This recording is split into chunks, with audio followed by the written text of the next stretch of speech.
만약에 이렇게 예를 들어서 그냥 뷰 나오는 게 10억이고 뷰 안 나오는 게 7억이다. 근데 뷰 나오는 아파트가 나중에 뭐 15억을 찍어버렸다. 근데 같은 단지인데 뷰 안 나오는 게 7억이면 상대적으로 너무 싸 보이기 때문에 얘가 나중에는 어떻게 되냐면 한 10억 정도까지 맞춰서 올라갑니다. 요 한 30% 차이가 나중에는 뭐 한 35% 차이로 5% 정도는 벌어질 수 있지만 어느 정도 추종해가지고 따라 올라가게 됩니다. 상대적으로 싸게 느껴지기 때문에. 그래서 오히려 저는 이제 가성비로 봤을 때는 여기 이 편한 세상 이 라인들도 아싸리 좋은 걸 가져가거나 아니면은 아싸리 가성비 좋은 걸 가져가는 것도 지금 시점에서는 나쁜 선택은 아니다라는 생각이 듭니다. 좀 조심스럽긴 하지만 그리고 이제 이번 임장에 밀락동은 못 봤는데 요 밀락동에 대해서도 조금 질문이 있던데 어 일단 센비동은 금방 말씀드린 대로 아직까지도 저는 상승 여력이 좀 남았다고 봐지고 센비동 여기 다 적어놨습니다. 제가 여기 보자. 남청 금호 올림이 이번에 12억까지 찍었는데 대장 기준으로는 저는 이제 13억까지도 볼 수 있다. 그래서 아직까지 뭐 12억이 지금 보면 비싸게 샀다라고 하겠지만 앞으로를 보면 그래도 약간의 먹거리는 있다라고 봐지고요. 다음 비슷한 레벨의 이런 센텀 비스타 동원이나 센텀 포레 같은 경우에도 13억까지 대장 기준으로는 13억까지도 한번 봐볼 만하다 생각이 들고요. 다음 오션 테라스 대장 기준으로 얘도 대장 기준으로는 한 이번 장에 15억까지도 한번 볼 수 있지 않을까. 더 대장은 이제 좀 더 가겠죠. 사실 근데 이거는 약간의 그냥 뷰에 홀린 좀 이런 표현이 그렇지만 입지 그러니까 역세권 뭐 학원가 생활 인프라 이런 거 무시하고 정말 뷰가 좋기 때문에 이 뷰에 내가 뷰 때문에 뿅 갔다 해가지고 그런 분들이 좀 고가를 탁 찍어주면 더 갈 수도 있어요. 예. 그런 분들이 봐야 되는데 저는 워낙 이제 뭐랄까 전반적으로 많은 아파트들을 보기 때문에 여기 뷰도 좋지만 저 아파트도 뷰가 좋고 저 아파트도 뷰가 좋아. 그러면 오로지 뷰 하나 때문에 여기를 선택하는 성향은 저는 아니에요. 예. 근데 이게 단순히 제가 이제 어제 토요일 날 브리핑 때도 말씀드렸지만 한 건 거래라면 그거는 누군가가 한 명이 홀려서 산 거지만 이게 한 건 거래가 아니라 그래도 줄지어서 거래가 좀 있고 또 테넌바움 거래도 좀 있었단 말이에요. 그러면 저는 개인적으로는 테넌바움 살 돈이면 오션 테라스가 안 낫나라는 생각이 들고 그리고 이렇게 뷰를 인정하는 사람들이 어느 정도 있다라는 거는 결국에는 상승장이 오면 이 조망권의 가치 때문에 올라가는 원동력이 될 거예요. 그래 되면 얘도 또 한번 이제 고가 거래를 올릴 수 있을 것 같아요. 예, 나올 수 있을 것 같기는 해요. 근데 저는 이제 보수적으로 잡아서 한 15억 정도 이렇게 잡은 건데 좀 공격적으로 잡으면 그 이상 또 좀 볼 수도 있을 것 같다. 누군가가 뷰를 더 중요시 여기는 사람이 오면 그러면 이제 뷰 나오는 단지들이 여기 이제 오션 테라스에서 자 이제 뷰 나오는 단지들이 이런 게 있거든요. 자 만약에 이렇게 예를 들어서 그냥 뷰 나오는 게 10억이고 뷰 안 나오는 게 7억이다.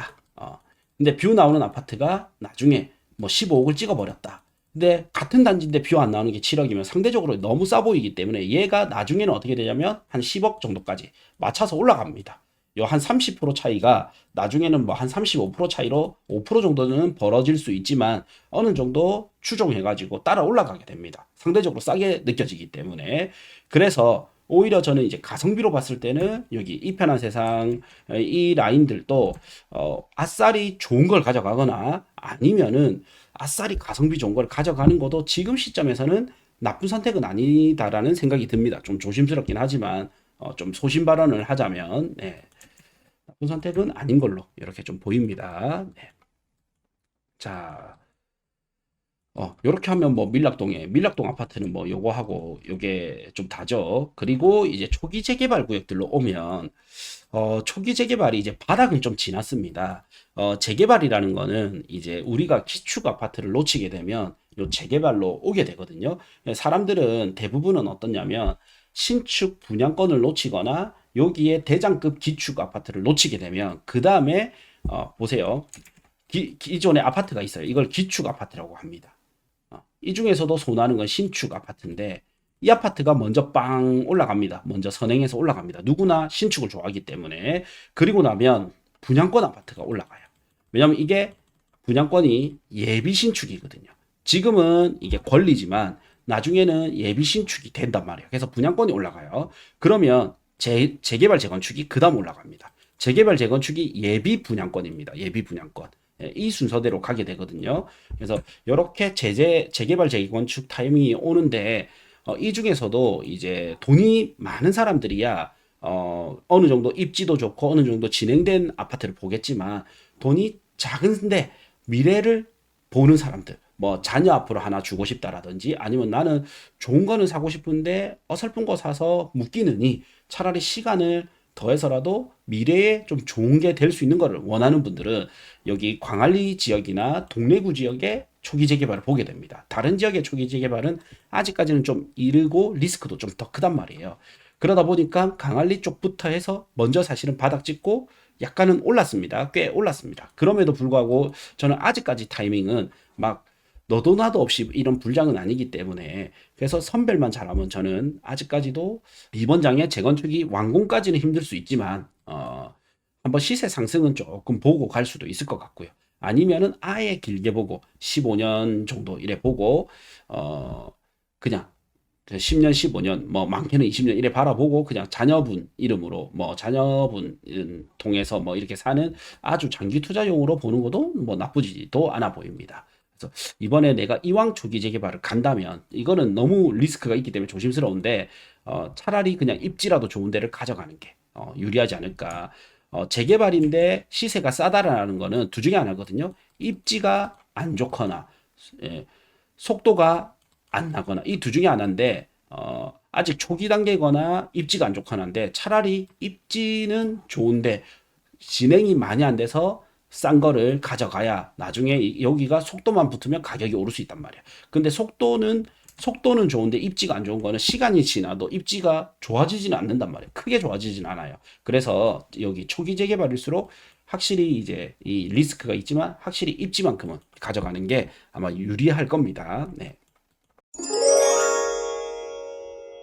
고대장에 12,000원짜리 멤버십에 오시면 금액대별 추천 아파트, 그다음 추천 토지, 추천 건물 모두 다 보실 수 있고요. 다음으로 부동산 투자에 꼭 필요한 핵심 인사이트를 담은 강의 보실 수 있고 마지막으로 여기 매월 엑셀 파일까지도 다운받아 보실 수 있습니다. 고정 댓글 확인해 주시면 됩니다.